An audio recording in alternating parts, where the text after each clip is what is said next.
Hello, friendship guys. Pumasok kami niyan sa sa Home Depot. Kasi may sinuli kami. Then plan namin ni asawa bumili ng flowers. So pumunta kami diyan sa section ng mga flowers. Magaganda naman yung mga flowers nila. Yan, hanging flowers. Iba-iba yung color. May violet, may pink.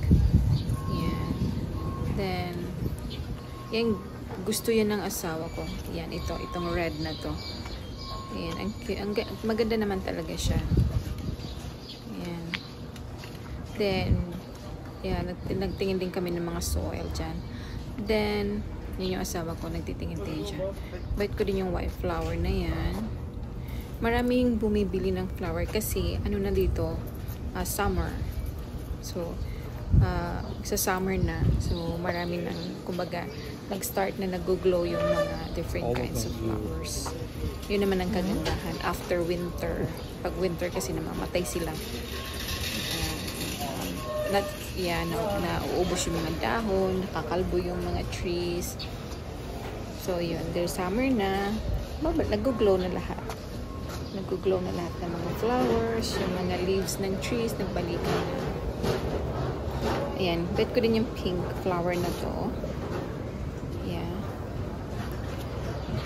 Di ko lang masyadong maamoy kung may ano ba siya.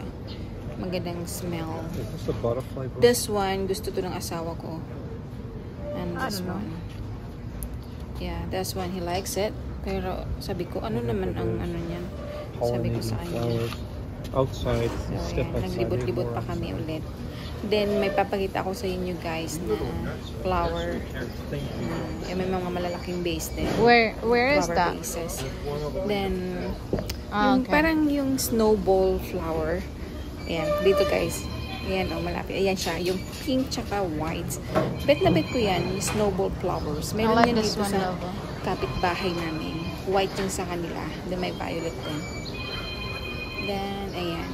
Yan, papunta na kami sa labas. Kasi kahit sa labas, may mga flowers din. Silang naka-display. Unlike, maraming buyers ng flowers. Ayan, guys. So, hanggang dito muna tayo, guys.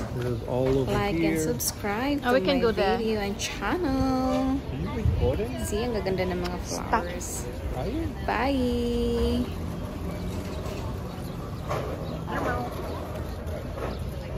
I like this one, love.